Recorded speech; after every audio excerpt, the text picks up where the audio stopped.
The assumption was, if you're good at something and you succeed, it'll make you happy. Which, at its very root, makes you unhappy. I have to do something and do it well in order to be happy. Then the default position is unhappy. So unless this happens, I have no reason to be happy, which means I'm basically in a state of depression. So even if it does happen, it's just a Band-Aid on my unhappiness.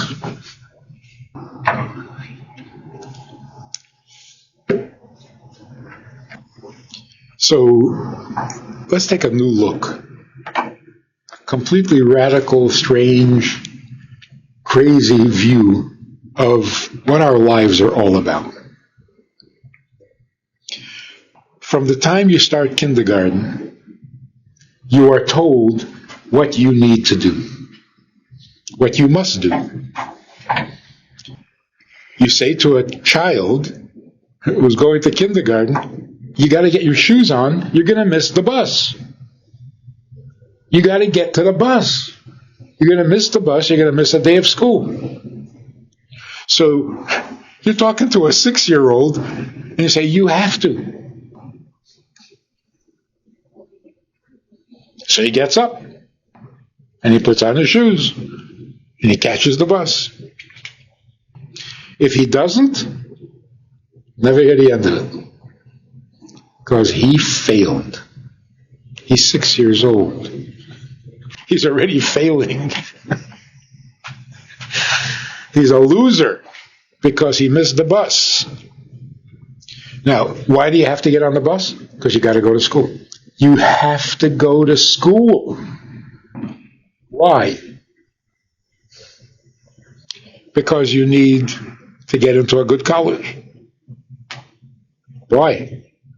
Because you need to get a good job. Why? Because you need money. Why?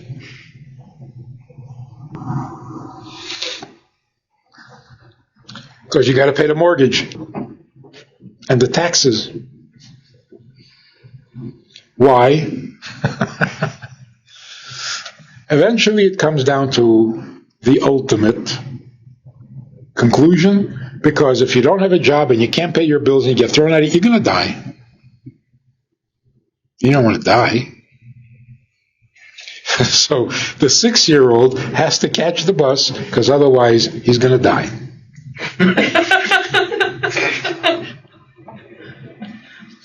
And that's just the beginning. Now he comes home from school and he's got to put his toys away. Why? Because I told you to. Why? Because the room is messy. It's your toys. You want to take good care of them. Put them where they're safe. Why? Because if you don't, I'll spank you. It always comes down to a threat. You're going to die. I'm going to kill you. You're going to get spanked. You're going to get punished. You're going to be miserable. Every step of life. Everything. Everything. You have to. You must. You got to. You need to. You did. That was life for like 5,000 years of history.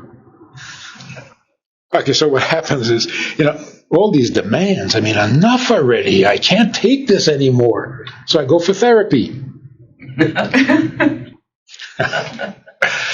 And I sit down and I say, you got to help me because all these demands on me, they're too much. The therapist says, oh, you think that's your problem? That's just a symptom. Your real problem is your mother never wanted to have you. or you're jealous of your brother. So what? I don't have a brother. Yeah, but so all of a sudden, I have more needs than I ever dreamed of. So in desperation, I turn to religion. Can I get some relief here? What does religion say? You think your problems are going to end when you die? No. They're going to start when you die. So you better do this, that, and the other. You want to go to hell? Okay, that's it. I quit. I can't do this. I spend my entire life avoiding some threat. That's it. That's life. Life means don't die, don't fail, don't go to hell. I don't want to do this. I don't want to do this. So there's a guy in India, probably heard about it. He's 27 years old. He took his parents to court. He sued them because they gave birth to him without his consent. The court threw it out, so it didn't go very far. His argument was, I didn't agree to this. I didn't ask to be born. So if I have any expenses, you have to pay. What do I have to pay? I have to pay because you gave birth to me? You decided to give birth to me, you pay all my bills to the day I die. And I have a very big appetite. I know how you can rectify all this. They threw it out of court because the parents said, we didn't ask to be born either. So blame grandma. They took it all the way back to Adam and Eve. Who started this? There's some truth to that. Why does it make sense that you're born into responsibilities? If you didn't ask to be born, you didn't agree to be born, how do you become responsible? It doesn't make sense.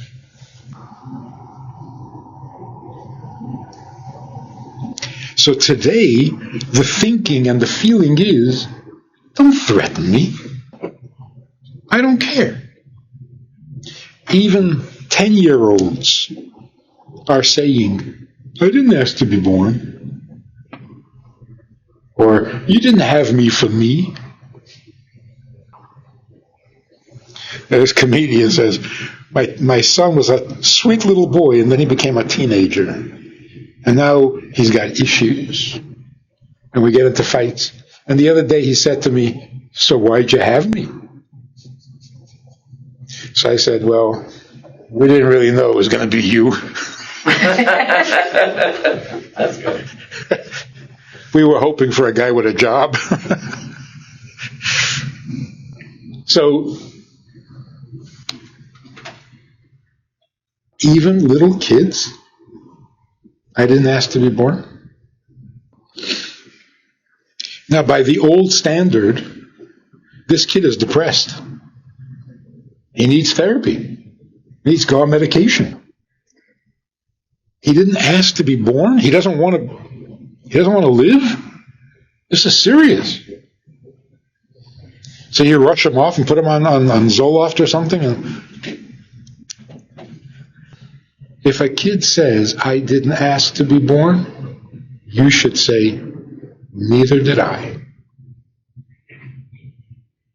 Because it's true. We don't ask to be born. And why don't we ask to be born? Because we don't need to. We don't need this. I think it's pretty obvious that if we were never born, we would have no complaints. That's for sure. Yeah. We would never knock on heaven's door and say, how come I wasn't born? We don't need to be born. This is scary, right? We don't ask to be born because we don't need to be.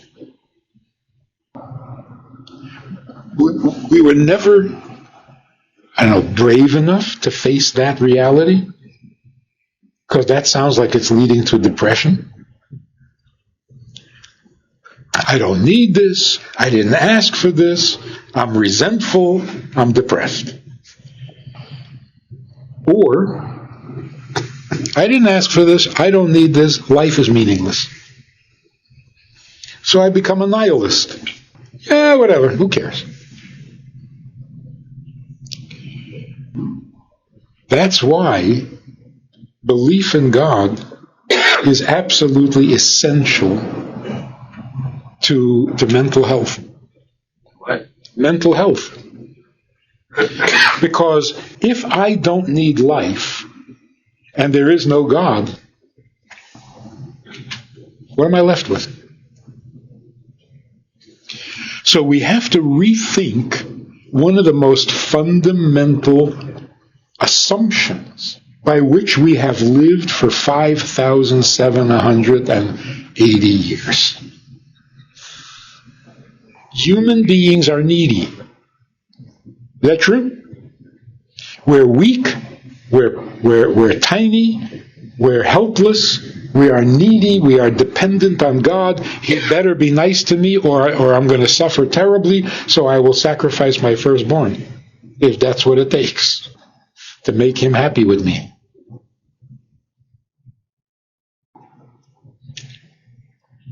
And you are reminded of this hundreds of ways every single day. You need this, you must have that. I mean, listen to the commercials. They drive you crazy. As if life doesn't give you enough needs. The commercials? What, you don't have one of these? You gotta have one of these. It's to die for. You see? And interesting also, the language has come down to do or die. You know? This is to die for. The guy sang that song, he killed it. What's going on here? And other such.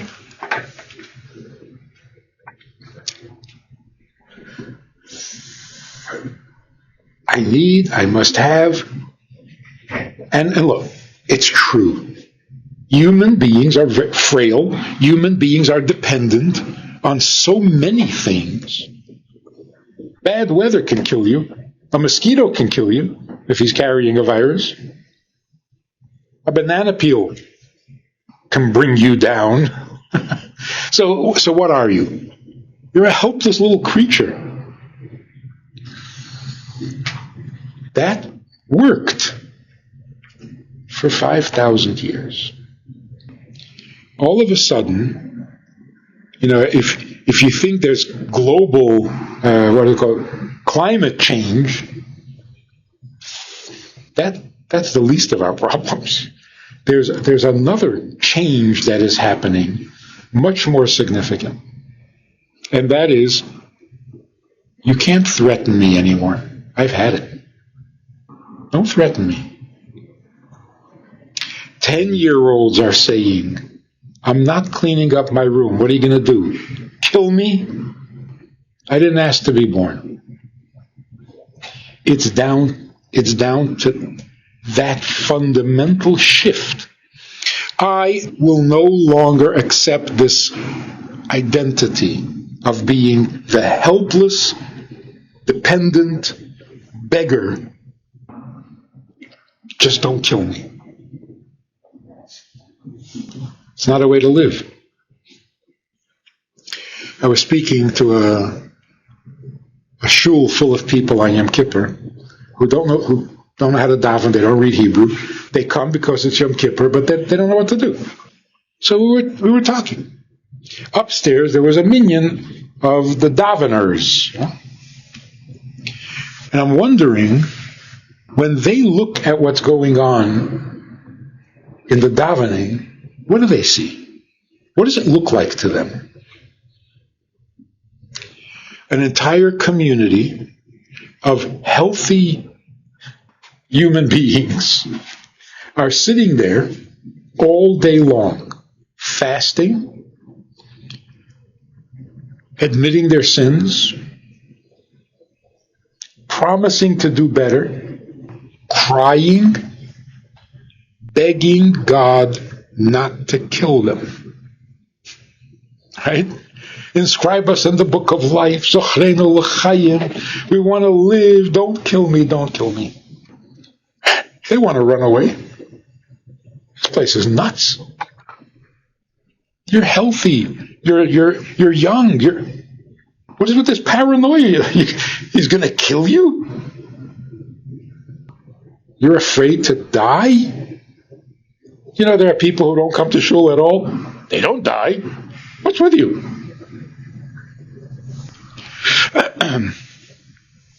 Today, you take it a step further. It's not just, what makes you think you're going to die? Calm down. It's more than that. So what if you die? You're going through all of this, the whole synagogue, the whole community, because you mustn't die? Hey, everybody dies. I like the Yiddish expression. Yeah. Die gesundheit and don't make a fuss. Die in good health. So today, it's like, really? That's your Yom Kippur? I don't want to die? I don't care anymore. Leave me alone. It's not working. I mean, the threat of Gehenna, that went out the window a while ago, going to hell. Now when I hear people talk like that, it's like, really? People actually woke up early in the morning to avoid going to hell after they die? I can't relate to this.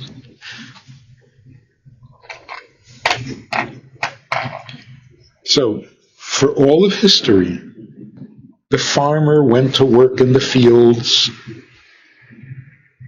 and the gatherers went to gather. Why? Not to die. Why did they do it? How come there was no rebellion? Like, stop it. They did what they had to do. Exactly. You do what you have to do. But when you break it down, why do I have to do what I have to do? Because if not, you're going to die. So I'm living my whole life, working myself to the bone, day and night, just to not die. All of a sudden, that is not computing. That's not what computing. That makes sense anymore. And it's not some kind of a weird philosopher. 10-year-olds are voicing this attitude. I don't care. I didn't ask to be born. So when the religious grandfather says to his grandson, you have to keep kosher. You have to make a bracha. You have to. And the grandson says, I have to? I don't. It just dawned on me, I don't. So they get into a fight. And the grandfather says, you have to. The kid says, I don't have to. Who's right? You have to go to school. You have to graduate. You have to pass the test. I don't have to. Who's right? Here's, in theological terms, here's the issue. If you have needs, then you're competing with God. Because God created the world for His reason. You have your reason. So God wants you to fast on Yom Kippur, but you need to eat. So what are you going to do? So what was the traditional answer? Too bad. You fast or you're dead. I don't like this. But now we're realizing it's not a conflict. We don't have two gods fighting over life, where God tells you to do this, but you need to do something else. The whole notion that human beings have needs is not kosher. God created you. Enough said? You didn't create yourself. I rest my case. If God created you, who's needy? God creates you, and you're the one with needs. You give birth to me, and you want me to get a job? You get a job. So if you created me, how did I become responsible? And if I don't do what I'm supposed to do, you're going to punish me? Religion is horrible. If that's what religion is saying, it's absolutely monstrous. I don't ask to be born. I don't need to be born. God creates me and says, you're going to go to hell. I quit right there. That's it. I've had it. Here's the switch that is happening in front of our eyes. It's good news, but it has some terrible side effects. The good news is human beings are not needy. We are not helpless. We're not in trouble by default. We're not born in sin. We have no needs. Remember, not so long ago, people were paranoid. People were terrified of the day after. Remember that movie? The day after nuclear whatever? The whole world is going to blow itself up. Yeah, that'll be the end of all suffering. I'll stop complaining. I'll never kvetch again. It'll be over. What's your problem? That threat that hung over, we're all going to die. Hey, don't threaten me, okay? 5,000 years, enough already. It's not working. We are not needy. That's just a fact. I don't know how we got so brainwashed to thinking that we're the needy ones. We didn't create the world. How are we needy? In fact, it is an arrogance to say, I need. No, you don't. You're a guest.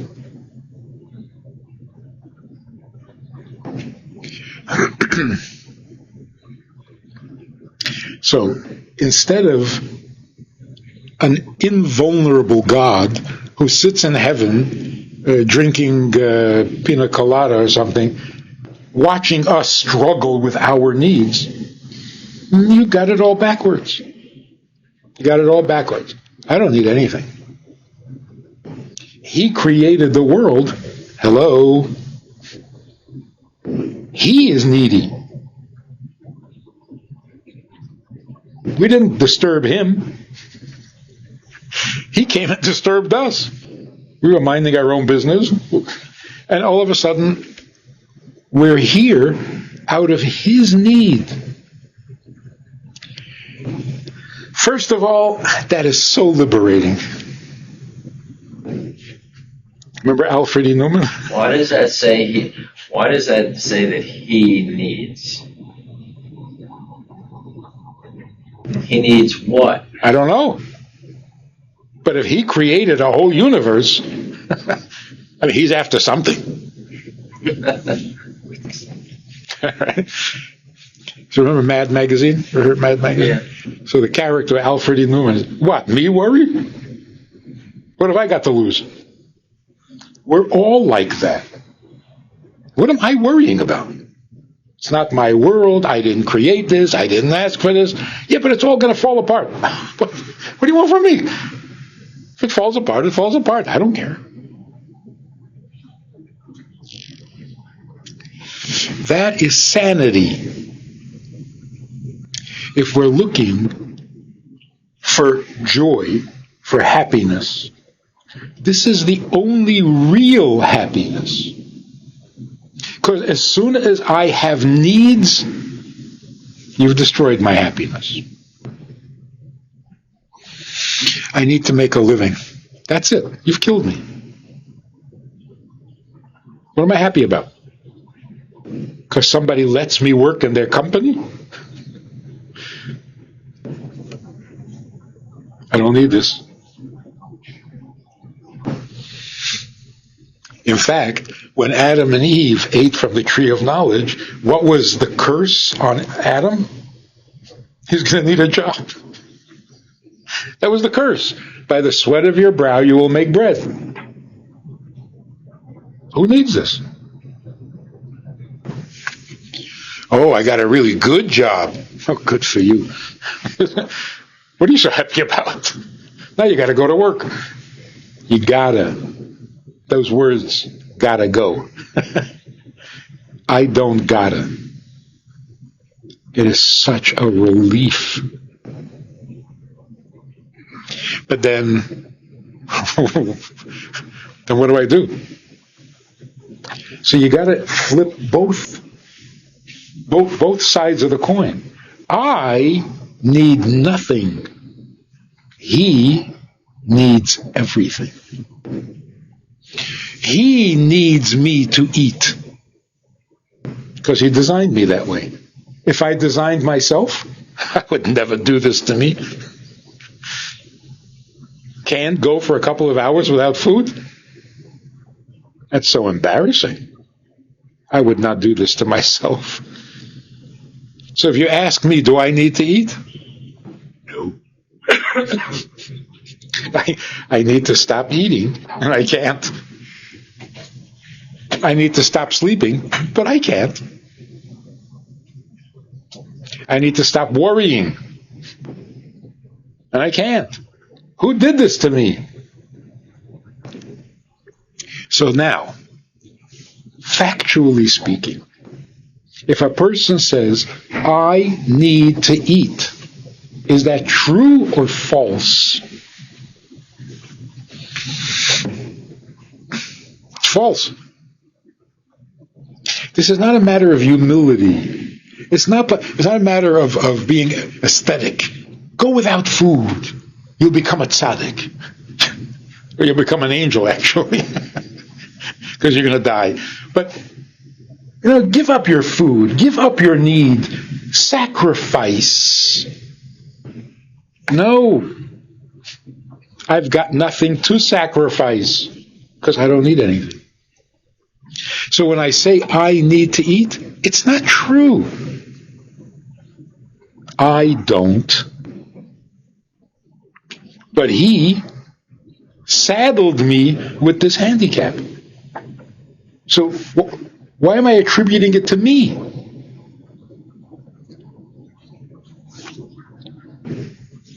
There's that famous story about the sage who was riding down a road and he saw a guy by the side of the road who was exceedingly ugly. So he stops and he says, "Whoa, are you ugly?"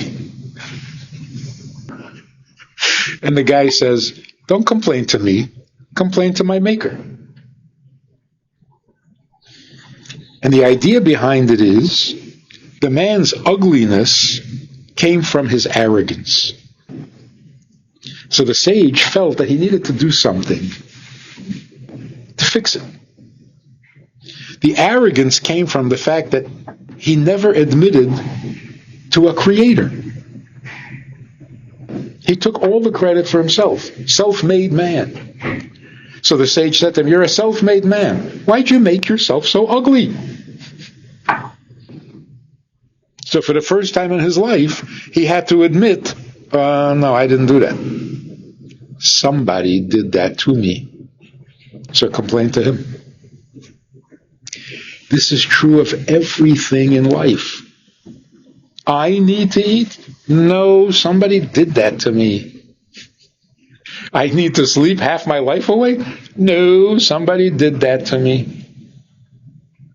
So if somebody asks, why do you need to eat? Don't complain to me. Complain to my maker. It's not my idea. So it's not my need. If I don't need to be born, why do I need to eat? On the other hand, we're told, if God gave you life, he'll give you food. Does that make sense? That's like the guy suing his parents. You gave birth to me, you feed me. So the Gemara actually says, whoever gives you life will also keep you alive. Why not? It's his investment.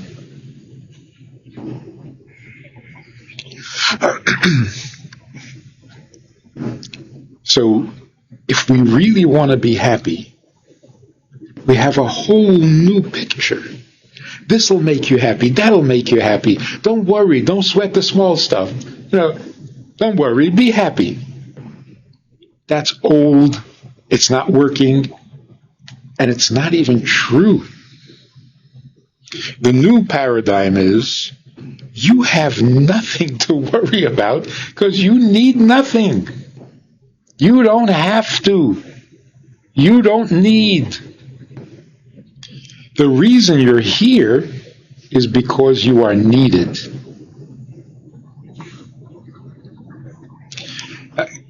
If you had to ask yourself, what would I rather? Would I rather be needy or needed? What kind of choice is that? Of course I'd much rather be needed than needy. So not being needy relieves me of all unhappiness. Being needed and necessary to the Creator, there's your happiness.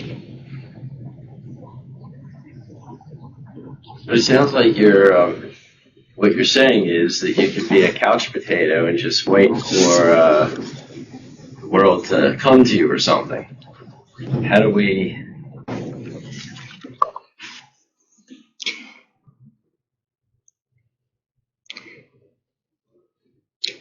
Why do we enjoy doing something for others more than we enjoy doing it for ourselves? There's some inconsistency here. It's all about me. I have to have what I have to have. I got to get my needs. Oh, you need something? Okay, let's have a party. Why is that? Particularly if you're cooking. You cook for yourself? You open a jar. But somebody else is coming over? It's a party. And you're willing to put all the work in, preparing, making, cooking, cleaning, because somebody else is being fed. For yourself? So wait a minute. Where is the urgency? Yes, you have to eat. It's not urgent. God needs something from you, and it's urgent. It's what? Urgent. So where's the pressure? We always knew that we're serving God. Right? That language is very familiar. Serve God. Serve God. But you have to serve God. The pressure is on you. And if you don't serve God, you're a loser. You're a failure. That's not true. If I don't serve God, He's a failure. The urgency is with Him, not with me.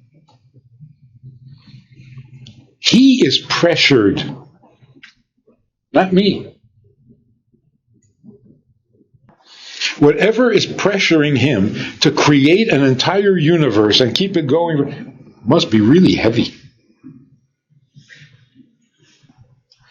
So we are serving him is the only thing that makes any sense. It's not religion. It's just, look at the facts. I don't need to be born. I don't need to be here. So what's all the fuss? You're going to say, so I don't know why I'm here. No, I don't know why anything is here. It's not personal.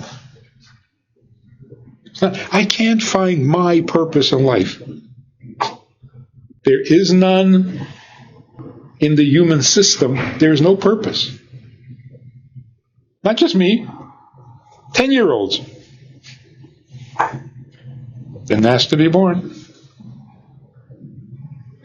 So where is the purpose? In the Creator. Once you think about this, the first verse in the Torah is all you need to know. In the beginning, He created the world. Got it? That's it. That's party. He created the world. I don't need anything. But He needs me. What would be a stronger motivating force? My need or His need? His need. Logically, sensibly, His need motivates me a lot more than my need. My need depresses me. We have this tour in Crown Heights, a walking tour of the community, of the neighborhood. Fantastic. It is so popular. It's a whole subject in itself. People from all over the world. Palestinians, Germans, Chinese. How do they find out about it? Airbnb. Airbnb promotes... Oh, experiences. Huh? There's experience. You could do experiences on Airbnb. Yes. So we're always talking about, wow, the world is coming together. We have more in common than what separates us. When people talk like that, what do we have in common?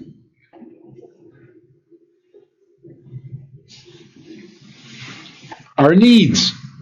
See, we all need the same thing. So we should be able to get along. Because we all need the same thing. That is so senseless. Do you know why we don't get along? Because we need the same thing. You need the water and I need the water. All right. May the best man win, because we're going to war over this. If we needed different things, we would be at peace. So yes, it's something we have in common, but that's what makes it impossible to get along. So as soon as I have needs, you're my enemy. Because you also have needs.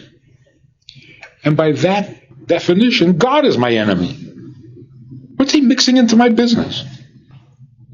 Tells me how to get married, when to get married, to whom to get married. Bug off. Got my own problems. So religion comes along and says, watch it. The referee. He go and get you. So that's not working. So what do we have?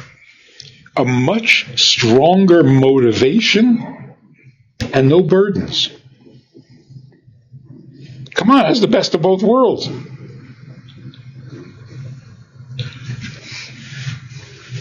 It seems a little strange because our reflexive reaction is, He needs, so why is that my problem? He's the needy one. Oh, good for him. What am I getting excited about? The reason we have that attitude, if it's not my need, then I'm not going to do it, is because we're so brainwashed into believing that we have our own needs to take care of.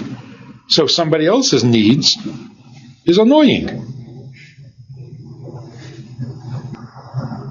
Like, what is the crisis in marriage? Every marriage that's in crisis, what is it in crisis about? Two people, two needs. That's it. It's impossible. Oh, marriage is all about compromise. I ain't compromising for the rest of my life. I'll compromise for a half hour. Not my whole life. No, well, in marriage you have to make some sacrifices. Human sacrifice is over. We're not doing that no more. I'm going to get married, pay the bills so that I can sacrifice? Wake up, people. That's not working. So if we have common needs, we're in trouble. So we have this terrible habit of thinking as a needy being, and therefore God has his problems. I got mine.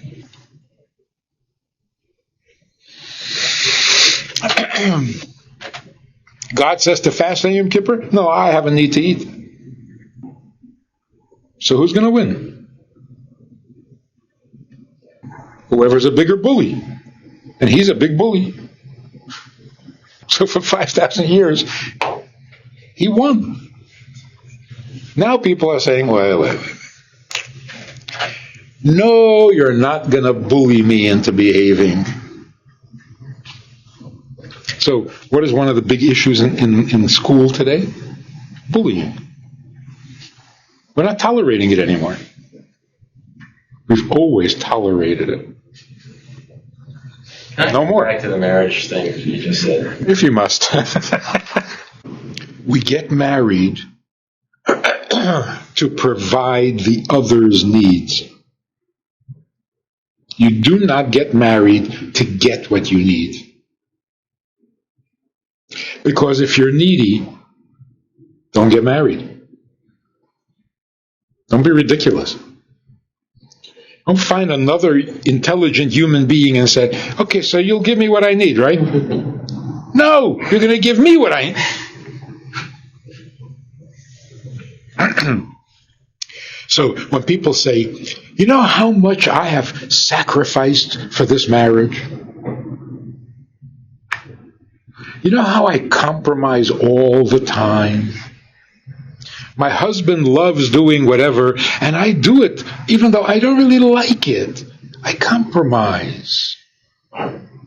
If making your husband happy is a compromise, you're not even married. That's a compromise? That's what you're here for. That is your life, not a compromise on your life. So what have you compromised? Parents live their life for their children. What a sacrifice. It's not a sacrifice. Sacrifice means I should be doing something else. No. This is what I should be doing. How do you call that a sacrifice? Because since people still feel they need to go to work. We got to adjust that. You need to go to work. You're an unhappy person. You're a burdened human being. How do I unburden you? Give you a nicer office? That works for a month. But then you got to go to that nice office. That language just doesn't work. Because it's not true. So when the grandfather says to the grandson, you have to say a blessing before you eat that cookie, you're not telling the truth. He's going to rebel. What you should say is, God created cookies because he wants to hear you say a blessing on the cookie. What will motivate even a child? What will inspire a child more? when you say you can't have the cookie unless you make a bracha, or you say God is waiting to hear your blessing. We're not such selfish, self-centered creatures as we're made out to be. I would much rather make the blessing for him than for me. Feels better. Feels happier. So I have to look at my work as a divine plan. It's a divine plan. God created, first of all, human beings are the most precious, right? The most impressive part of creation. No other creature has to go to work just to not die. Every other animal runs around, finds something to eat, and goes back to sleep.